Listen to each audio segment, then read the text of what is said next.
सभी डीएलएड साथियों को नमस्कार। आप सभी का स्वागत है मेरे चैनल पर। और गाइज, आज की इस वीडियो में हम डिस्कस करने वाले हैं यूपी डीएलएड 2019 बैच से रिलेटेड महत्वपूर्ण इन्फॉर्मेशन। जी हाँ फ्रेंड्स, आप सभी के लगातार ये सवाल आ रहे हैं कि जो थर्ड सेमेस्टर का एग्ज़ाम है वो कब तक होगा, जो हमारा इंटर्नशिप है वो कब से स्टार्ट होगा, क्योंकि हमारे कॉलेज से अभी तक कोई भी ऐसी इन्फॉर्मेशन नहीं आई है। और अगर इंटर्नशिप होता भी है तो क्या ऑनलाइन के माध्यम से होगा या फिर ऑफलाइन।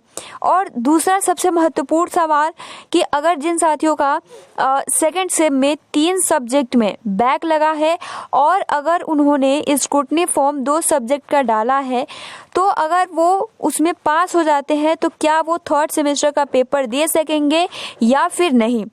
और साथ में जिन साथियों ने स्कॉलरशिप का फॉर्म जो रिन्यूअल नहीं करवा पाए हैं, तो क्या वो स्कॉलरशिप से वंचित रह जाएंगे या फिर वो फिर से फॉर्म को पुनः भर पाएंगे या फिर नहीं। आज की इस वीडियो में हम डिस्कस करेंगे, क्योंकि इस टॉपिक से लगातार ये सवाल पूछे जा रहे थे। ठीक है, तो सबसे पहले मैं आप सभी को बता दूं थर्ड सेमेस्टर एग्जाम से रिलेटेड महत्वपूर्ण इन्फॉर्मेशन। जी हाँ फ्रेंड्स, यहाँ पर देखिए थर्ड सेमेस्टर का एग्जाम जो है वो इसमें आप सभी की सहयोग या अगर हम कहें तो इसमें आप सभी की भागीदारी होनी बहुत ही ज़्यादा ज़रूरी है। और इसके लिए मैंने आप सभी को प्रीवियस वीडियो में बहुत ही अच्छे से जानकारी दिया है, तो आप वो वीडियो देख सकते हैं। ठीक है, और जो भी अगर आपका एग्ज़ाम है अगर मार्च के लास्ट या फिर अप्रैल के फर्स्ट वीक में नहीं होगा तो फिर मई तक वेट करना पड़ेगा, ये तो कंफर्म है। और जिन साथियों का बैक पेपर या उन्होंने स्क्रूटनी फॉर्म डाला है तो उसका लास्ट डेट क्या होगा। और बहुत सारे प्रशिक्षु कह रहे हैं स्क्रूटनी से कि हमारे कॉलेज पर स्क्रूटनी से रिलेटेड अभी कोई भी इंफॉर्मेशन शेयर नहीं किया जा रहा है। वहाँ पर बोला जा रहा है कि स्क्रूटनी फॉर्म जो है वो 6 मार्च से स्टार्ट होगा, यानी भरा जाएगा। सो हम आप सभी को बता दें कि जो स्क्रूटनी का फॉर्म है वो पीएनपी ने ऑफिशियल नोटिस जारी किया था और उसमें ये बताया गया था कि जो स्क्रूटनी का फॉर्म है वो 4 फरवरी से भरा जा रहा है। जी हाँ फ्रेंड, 4 फरवरी से भरा जा रहा है और 4 मार्च तक उसका लास्ट डेट है। यानी आप 4 मार्च तक अगर स्क्रूटनी का फॉर्म फिलअप कर देते हो तो बेस्ट है, यानी आप 5 मार्च को अगर स्क्रूटनी का फॉर्म भरने जाएंगे तो उसका कोई मतलब ही नहीं है। तो इसलिए आप अपने कॉलेज से एक बार कांटेक्ट कीजिए। अगर वो नहीं मान रहे हैं तो इसके लिए आप उनको ये नोटिस दिखाइए और कहिए कि इसमें साफ साफ लिखा गया है कि 4 मार्च तक ही हम स्क्रूटनी का फॉर्म जो है वो भर सकते हैं। अब बात यहाँ ये आ जाती है कि जो स्क्रूटनी का फॉर्म हमने भरा तो रिजल्ट कब तक आएगा। सो फ्रेंड्स देखिए, रिजल्ट जो है स्क्रूटनी अगर आप 4 मार्च तक अपना फॉर्म भरते हो तो 10 या 15 दिन लग जाएंगे उसको, क्योंकि कॉपी रीचेक होंगी। ठीक है, रीचेक तो अगर हम नहीं कह सकते, यहाँ पर सिर्फ और सिर्फ उन क्वेश्चनों को देखा जाता है जो बाई चांस छूट जाते हैं। ठीक है, अगर आपके स्क्रूटनी में देखिए अगर आपका कॉपी है, ठीक है, उसको पुनः जांच के लिए ले जाया जाता है और उसमें ये देखा जाता है कि कोई अगर प्रश्न, अगर देखिए पहला क्वेश्चन किया आपने, अगर वो टीचर साइन किया है तो उसमें ये नहीं देखा जाएगा कि आपने सही प्रश्न का आंसर दिया है फिर भी नंबर कटा है, वो नहीं देखेगा। उसमें क्या होता है कि जो प्रश्न टीचर के द्वारा चेक नहीं हुआ है फिर से वो चेक करके और उसमें नंबर बढ़ा देते हैं। आप सभी के लगातार ये सवाल होते हैं कि स्क्रूटनी फॉर्म डालने से क्या नंबर बढ़ते हैं या फिर नहीं। तो देखिए, अगर वो टीचर गलती से आपके प्रश्नों को छोड़ दिया है तो वो स्क्रूटनी के फॉर्म में बढ़ जाता है और ऐसे मैक्सिमम बोला जाता है कि 1 और 2 नंबर स्क्रूटनी के फॉर्म में बढ़ जाता है।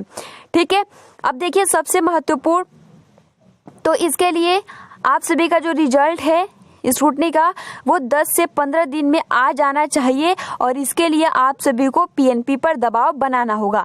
अब दबाव क्यों बनाना होगा, तो देखिए आप थर्ड सेमेस्टर का, क्योंकि जिनका सेकंड सेम में बैक लगा है, ठीक है, सेकंड सेम में बैक लगा है, उन्होंने स्क्रूटनी का फॉर्म भरा है, तो जब तक स्क्रूटनी का रिजल्ट नहीं आ जाता है तब तक थर्ड सेमेस्टर का एग्जाम भी कंडक्ट नहीं होगा। तो इसलिए आप सभी को, सभी साथियों को 2019 बैच के जितने भी साथी हैं उनको मिलकर दबाव बनाना होगा। ठीक है, तो सभी साथियों को इसके लिए दबाव बनाना होगा पीएनपी के पास और उनसे ये कहना होगा कि जो हमारा स्क्रूटनी है वो फॉर्म फिलअप हो गया है, 10 से 15 दिन हो गए हैं, तो अभी तक हमारा स्क्रूटनी का रिजल्ट क्यों नहीं आया। ठीक है, तो इसके लिए आप सभी को ज्ञापन देना होगा तभी। और देखिए साथ में आप सभी को हम ये भी बता दें कि जिनका अगर स्क्रूटनी में नहीं भी बढ़ता है तो क्या उनका एग्जाम सेकंड सेम का कब होगा? तो इसके लिए, क्योंकि देखिए बहुत एक कम प्रशिक्षु तो है नहीं, 73,000 से ऊपर है, तो इसके लिए आप सभी को कहना होगा कि थर्ड सेमेस्टर के एग्जाम के साथ ही जो सेकंड सेम का एग्जाम है उसको भी कंडक्ट कराया जाए। बहुत सारे साथी ये पूछ रहे हैं कि क्या हमें, अगर हमारा सेकंड सेम में बैक, एक या 2 सब्जेक्ट में बैक है, तो क्या हमें पूरा पेपर देना होगा या फिर नहीं? सो फ्रेंड्स देखिए, मैं अगर आप सभी को बताऊं तो यहाँ पर, क्योंकि 2 या 3 दिन पहले एक पीएनपी से नोटिस आया था, इस पे ये मंथन चल रहा है कि जिनका 1 या 2 सब्जेक्ट में बैक है उनका जो प्रमोट है वो रद्द नहीं होगा, वो सिर्फ और सिर्फ उसी का पेपर देंगे। ठीक है। और अगर हम कहें प्रथम सेमेस्टर रिजल्ट, तो अभी इस पे मार्गदर्शन मांगा गया है, क्योंकि अभी फर्स्ट सेमेस्टर का रिजल्ट आप सभी का नहीं आया है। ठीक है। तो ये कुल महत्वपूर्ण इन्फॉर्मेशन है। और देखिए, इंटर्नशिप से रिलेटेड मैं अगर आप सभी को जानकारी दूं तो इंटर्नशिप जो है वो 1 मार्च से अगर हम कहें तो अगर आपके प्राइवेट कॉलेज या फिर डाइट पर अभी इंटर्नशिप से रिलेटेड कोई भी इन्फॉर्मेशन नहीं मिला है, तो इसके लिए आप सभी को बिल्कुल भी परेशान होने की आवश्यकता नहीं है। पीएनपी की तरफ से एक ऑफिशियली नोटिस जारी हुई थी जिसमें ये बोला गया था कि 1 मार्च से सभी डाइट और प्राइवेट कॉलेज में जो इंटर्नशिप है 30 दिन की, वो स्टार्ट हो जानी चाहिए। ठीक है। तो आप सभी के कॉलेज से भी 5 या 1 वीक में इन्फॉर्मेशन आ जाएगा और आप सभी को स्कूल मिल जाएगा। और जो इंटर्नशिप इस बार का हो रहा है, यानी अब अगर होता है तो ऑफलाइन होगा, क्योंकि पहले हर एक डाइट में अगर आपने देखा भी होगा तो वहाँ पहले भी स्टार्ट हो चुका है, और कहीं पे ऑनलाइन तो कहीं पर ऑफलाइन। ठीक है। तो इस तरीके का पूरा प्रोसेस रहेगा। और अगर आपने स्कॉलरशिप का फॉर्म अगर रिन्यूअल नहीं करवा पाए हैं तो क्या आपको नेक्स्ट टाइम, यानी आप 4th सेमेस्टर में अपना फॉर्म भर पाएंगे या फिर नहीं?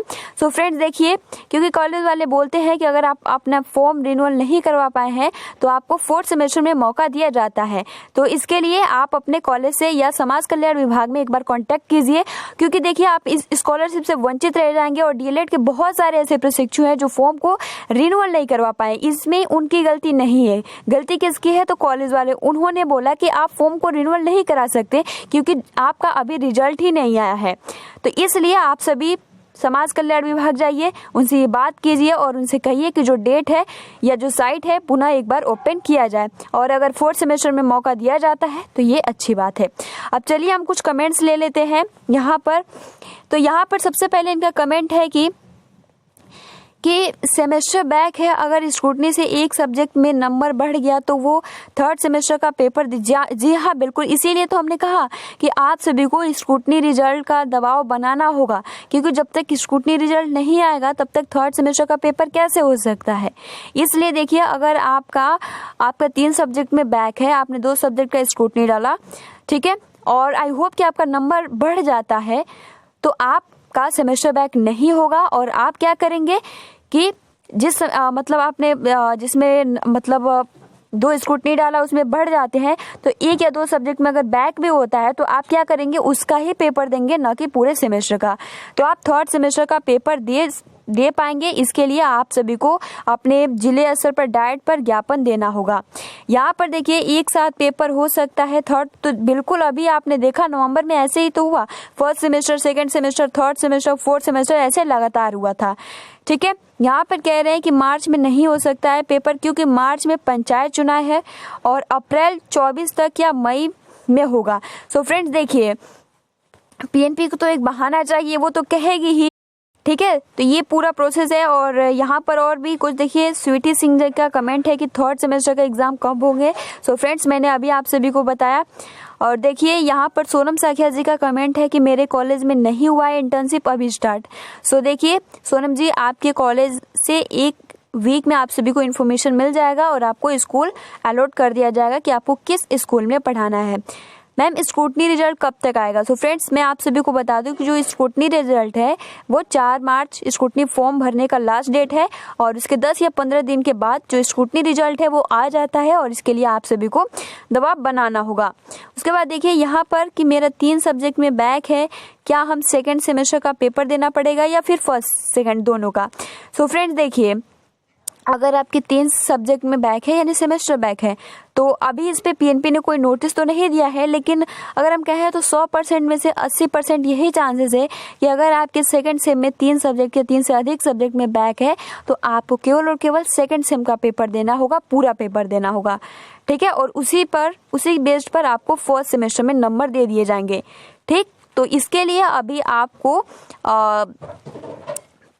पीएनपी के नोटिस का वेट करना होगा। देखिए अंकित जी का कहना है कि मई के लास्ट में एग्जाम होंगे 100%, तो वो तो होगा ही, ये तो कंफर्म है। अगर पीएनपी की तरफ से यानी अगर आप आवाज़ नहीं उठाते हो तो ये तो कंफर्म है कि मई के लास्ट तक वेट करना होगा, लेकिन जो आपका सत्र है बहुत ही ज़्यादा लेट हो जाएगा, और अगर मार्च में नहीं हो पाता है तो कंफर्म है कि मई के लास्ट में होगा। सो इसीलिए तो कहा जा रहा है कि आप सभी अपने जिले स्तर पर जो भी ज्ञापन देना है वो जल्द से जल्द दीजिए। देखिए यहाँ पर क्योंकि जो हमारा सेमेस्टर है बहुत ही ज़्यादा लेट हो रहा है, थर्ड सेमेस्टर का एग्ज़ाम कब तक होगा, सो फ्रेंड्स मैंने आप सभी को अभी बताया। सो इसके लिए आप सभी को अपने जिले स्तर पर ज्ञापन देना होगा, और स्क्रूटनी रिजल्ट के लिए, बैक परीक्षा के लिए, ठीक है, स्कॉलरशिप से रिलेटेड, क्योंकि जब तक आप आवाज़ नहीं उठाएंगे तब तक कोई भी, क्योंकि वो तो सभी अपने जॉब पर हैं, ठीक है, तो इसलिए आप सभी को इसके लिए आगे आना पड़ेगा। तो फ्रेंड्स आज के लिए इतना ही। अगर कोई आपके सवाल छूट जाते हैं तो आप कमेंट्स बॉक्स में कमेंट्स करके पूछ सकते हो। तो मिलते हैं नई इन्फॉर्मेशन के साथ। Thanks for watching, take care and best of luck.